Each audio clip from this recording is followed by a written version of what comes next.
Msemaji, inakuaje? Safi safi kabisa. Show kali. Hongera sana.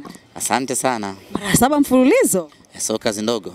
Sifa sasa hapo. Kazi ndogo. Sio kazi ndogo, ilikuwaje? Sio kazi nyepesi, ni kazi kubwa. Lakini namshukuru Mwenyezi Mungu, tunazidi kuipeleka timu yetu kwenye kilele cha mafanikio. Tunazidi kuiongezea timu yetu heshima na kuipa hadhi kubwa barani Afrika. Tumefanikiwa kufuzu leo hatua ya makundi ya ligi ya mabingwa. Ni mara ya 7 tunafuzu mtawalia kwenye michuano ya CAF, na ni timu 3 tu Afrika ambazo zina uwezo wa kufuzu back to back mara 7 mtawalia michuano ya kimataifa. Ni Al Ahly, Mamelodi na sisi watatu Simba Sports Club. Hii tunaisema kwa kinywa kipana sana, tunaisema hii kwa kujivuna sana, kwa sababu Afrika kuna timu zaidi ya 1,000,008, lakini ni Simba, Mamelodi na Ahly pekee ndio ambao tuna uwezo wa kuwa na uhakika wa kushiriki michuano ya CAF hatua ya group stage kwa mara ya 7 mtawalia. Ni heshima kubwa kwa taasisi yetu ya Simba Sports Club, ni heshima kubwa kwa viongozi wetu wa Simba tukiongozwa na mwekezaji Mohamed Dewji, viongozi wote wa bodi ya kurugenzi, wachezaji ambao wamepita katika nyakati tofauti tofauti, pamoja na mashabiki wetu ambao tulianza safari hii kutoka sifuri mpaka hii leo. Sisi ni mashujaa wa Afrika. Kocha amepokelewa kwa maana ya meneja mkuu. Mechi yake ya kwanza hii leo Benjamin Mkapa, shughuli imekuwa nzuri, wana Simba wamefurahi, wameiona Simba yao, wamemuona mwalimu wao, kila kitu kimekwenda sawa sawia. Wewe umeridhika? Nimeridhika. Tulikuwa hatujaridhika mechi ya kwanza. Mechi hii tumeridhika, tumeingia hatua ya makundi. Ili kumchapa mtu 3-0 hamkuridhika, lakini kutoka suluhu tumeridhika. Imekaaje semaje? Nyuma mbele hiyo tumeridhika. Muhimu ni kwamba mechi ya leo tulikuja kufuzu na tumefuzu. Tuna kila sababu ya kumshukuru Mwenyezi Mungu. Kuna watu hawajafuzu, sisi kufuzu lazima tumshukuru Mwenyezi Mungu. Mechi ya leo tumecheza kwa hesabu kubwa kweli kweli. Mechi ya leo tumecheza kwa kutumia akili ya kesho. Mechi ya leo tumecheza kwa namna ya kitofauti sana. Mechi ya leo tumecheza kwa kutumia mbinu za wakubwa. Akili ya kesho, mbinu za wakubwa, sijaelewa hapo. Utaelewa, kuwa na subira. Mechi ya leo muhimu cha kwanza ilikuwa ni kufuzu. Na of course Simba tulikuwa tumeshafuzu tangu tarehe 19. Yani baada ya mechi ya kwanza sisi tayari tulikuwa tumeshafuzu kuingia hatua. Ni timu ambazo zimefuzu mapema sana. Group stage ni 2. Ni Mamelodi na Simba Sports. Mamelodi baada ya kupata ushindi wa bao 5 ugenini, na Simba baada ya kupata ushindi wa bao 3 ugenini, tayari sisi tukawa tumeshafuzu hatua ya makundi. Leo tulikuja tu hapa kukamilisha ratiba. Lakini kama shabiki inawezekana ukawa na mtazamo wako. Inawezekana ulikuja na matamanio yako. Inawezekana ulikuja na mipango na fikra zako.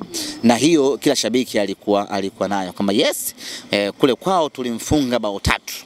Huyu Benjamin Mkapa tumemkosa sana bao 4. Kila mtu alikuwa na fikra kama hizo. Na mwalimu alikuwa na fikra tofauti na mpango wa tofauti. Tungepata magoli ingekuwa unyama zaidi. Lakini mipango ya mwalimu ndio ambayo inatakiwa kuheshimiwa zaidi. Mechi leo tumecheza kwa staili ya kininja, ya kikubwa zaidi. Na kwa nini timu imecheza namna hii? Kwa nini mwalimu kafanya rotation ambayo ameifanya? Kwa sababu mechi ya leo ilikuwa ni maandalizi na mazoezi kuelekea mechi ya tarehe 30 ligi kuu ya NBC. Isingekuwa jambo la maana sana mechi hii ya leo mwalimu afunguke. Isingekuwa jambo la afya sana mechi ya leo wachezaji wacheze kwa pressure kubwa, kwa tension kubwa, wapambane, watumie nguvu zao, watumie akili kubwa, wahangaike kweli kweli. Isingekuwa jambo la afya, kwa sababu siku 3 baadaye Simba ana mechi dhidi ya TRA ligi kuu ya NBC Tanzania bara. Kwa hiyo mechi ya leo mwalimu akacheza kwa heshima ya kutunza afya ya kutunza energy ya wachezaji, ya kutunza nguvu za wachezaji ili aje awatumie kikamilifu katika mechi dhidi ya TRA. Tuna siku 3 pekee kutokea hii leo kwenda mechi yetu dhidi ya TRA. Kwa hiyo mwalimu asingejimaliza hapo, asingejiachia hapo kwa sababu tu ya kutaka kufurahisha watu. Alafu baada ya siku 2 unaenda kucheza mechi TRA Tabora, unapoteza, unasema tumetumia nguvu kubwa mechi iliyopita, wachezaji walikuwa na uchovu. Kwenye dunia ya watu waelewa, wasingemwelewa mwalimu. Ndio maana alichokifanya mechi ya leo akasema vijana wangu tunzeni nguvu. Na ndio maana unaona kwenye mechi kama hiyo unaingia bila nahodha wako Shomari Kapombe.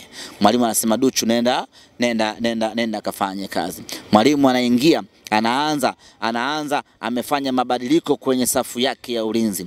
Mwalimu amefanya mabadiliko kwenye safu yake ya kiungo. Mwalimu anacheza mechi bila mshambuliaji yeyote. Yote hiyo ni mipango ya kesho ya mwalimu kwenye mechi inayofuata. Na sio mechi inayofuata, mechi zinazofuata, kwa sababu ndani ya siku 5 tuna mechi 2. Tena sio mechi za kawaida, ni mechi jiwe kweli kweli. Kwa mwalimu lazima aende kimahesabu kwa sababu tayari umeshafuzu, na mechi zinazokuja ni mechi za alama, ni mechi za point. Ukidondosha umedondosha. Haina marudiano hiyo mpaka raundi ya pili.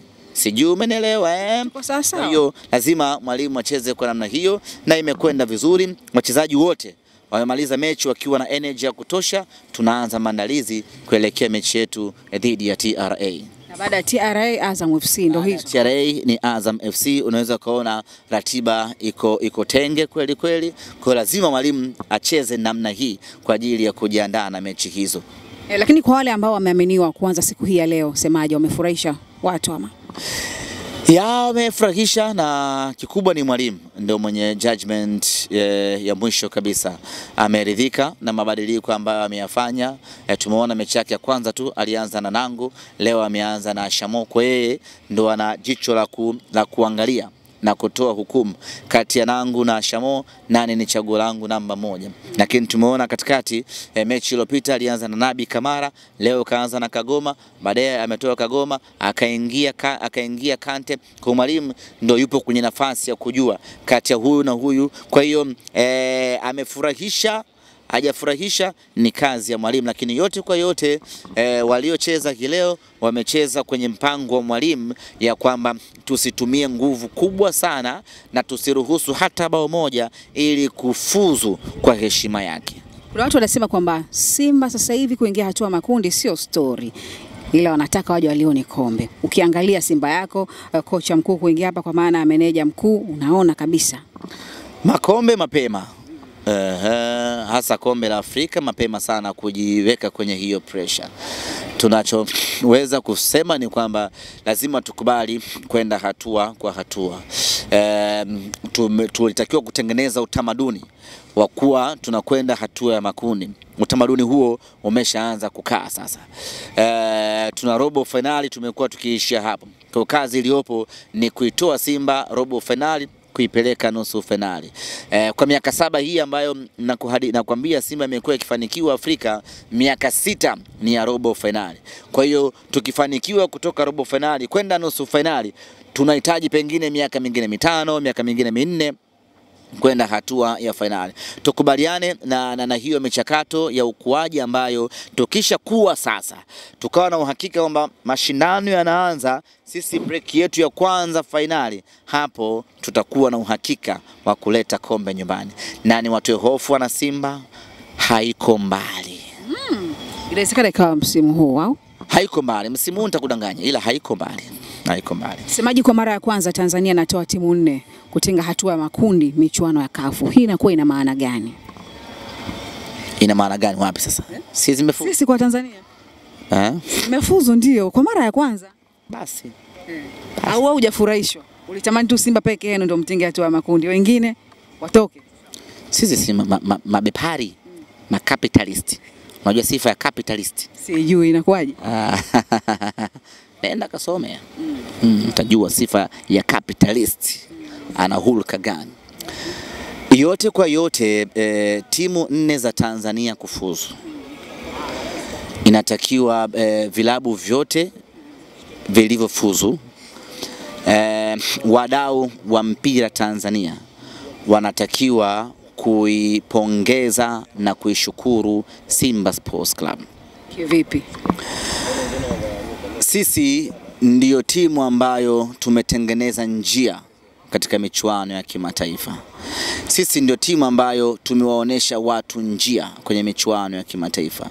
Sisi ndio tumechonga hii barabara kwenye hii michuano ya kimataifa. Sisi ndio tuliwaamsha watu kwenye usingizi wa kifo na kuwapeleka kwenye michuano ya kimataifa. Sisi tulikuwa tumesharidhika. Vilabu vya Tanzania vilikuwa vimesharidhika na kushindana wenyewe kwa wenyewe. Kila mtu alikuwa anawaza kushindana humu ndani tu. Unatoka zako Sokoine, unakwenda Jamhuri Dodoma. Unatoka Jamhuri Dodoma, unakwenda Manungu. Unatoka Manungu, unakwenda sijui Liti. Unatoka Liti, unakwenda CCM Kirumba. Yaani sisi tulikuwa tumesharidhika. Vilabu vya Tanzania vilikuwa vimesharidhika na maisha ya kushindana wenyewe kwa wenyewe. Miaka 5 nyuma, miaka 4 nyuma mpaka 6 huko, timu ya Tanzania tulikuwa zikitolewa hatua ya awali, hatua ya kwanza, wala huwezi kusikia mashabiki wanalalamika. Wanafurahia tu, hawaoni kama hiyo ni tatizo kwao. Ilikuwa timu ikifungwa hata na timu ya Ethiopia hapo, mashabiki hawaumii. Ilikuwa ni kawaida tu. Kufungwa na timu ya Kenya, sijui ya wapi, ya Msumbiji, ya hapo Uganda, mashabiki walikuwa hawaumii. Simba Sports Club tukabadilisha huo mtazamo. Tukabadilisha hizo fikra. Tukaanza kushiriki na kuwekeza kwenye michuano ya kimataifa, na tukaamsha na wengine na wenyewe waanze kutamani kile ambacho Simba tumekuwa tukifanya. Mwanzoni hawakutuelewa, bado waliendelea kuishi kwenye primitive life yao, bado waliendelea kuishi kwenye maisha yao ya zamani ya kucheza na kushindana wenyewe kwa wenyewe. Wakati huo Simba Sports Club tunahangaika kuchonga barabara, tunahangaika, tunakwenda huko Mamisri, tunakwenda huko Makongo, tunafungwa magoli mengi, lakini hatukati tamaa. Tunatengeneza njia ya Tanzania yetu, tukapanda viwango, tukaipandisha hadhi ligi yetu ya Tanzania kutoka ilikotoka huko hadi kufika nafasi za juu kweli kweli.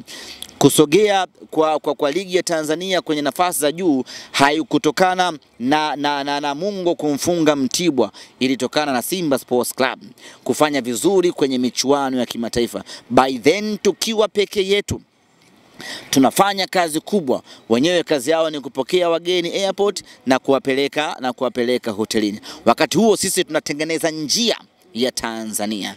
Baadaye tukaanza kuingiza vilabu 4 katika michuano ya kimataifa. Kazi ambayo ameifanya Simba Sports Club ya kutengeneza hiyo njia, vilabu 4 vikapata nafasi, na sasa tunaona timu 4 zinafuzu hatua ya makundi. Wakupongezwa, wakushukuriwa, wakusifiwa, wakufurahiwa ni sisi Simba Sports Club kwa kazi hiyo ambayo tumeifanya. Hivi vilabu vingine vyote viseme asante Simba Sports Club kwa kutuonesha njia. Wakisema hadharani sawa, wakisema kimoyomoyo sawa, lakini sisi tutawasikia wakiwa wanatushukuru. Na kwa mantiki hiyo basi, sisi hatuna muda ya kumpongeza yoyote kwa kuingia hatua ya makundi. Wao ndio watupongeze sisi. Wao ndio watupongeze sisi kwa kutengeneza njia, kwa kuwarahisishia mambo, kwa kuwafungulia dunia kama wanavyosema Klaus, kwa kuwaonesha njia, na hatimaye wanashiriki michuano ya kimataifa hivi sasa. Ni sisi Simba Sports Club. Posti wawapongeze. Watajua wao.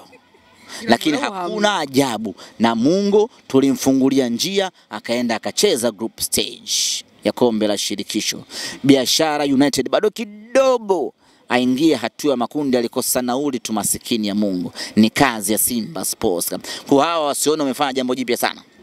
Wamepita kwenye njia ambayo Simba Sports tumepita na tunastahili pongezi. Sasa hivi wenzako wakiwa wanaongea wewe unasimanga sana mpaka maneno yanakuwa hayapati vizuri. Mtu anasema kabisa Ahmed Ally huyo atakuwa huko anazungumzia vibaya. Bwana Masanza jana alishiwa maneno. Au kumsikia? Sio fuatiliaji. Fuatiliaji Singida Black Stars. Alisema bwana. Wadogo wanamfuatilia mkubwa. Lakini sio mkubwa. Kubwa hapana. Kwa hiyo yeye Masanza ni mdogo sana. Huwezi kumfuatilia. Sio Masanza. Nchi nzima ni wadogo. Kumi. Udina vitu vidogo dogo. No, shavuka huko. Mimi ni mtu mzito sana, Jen Kishai.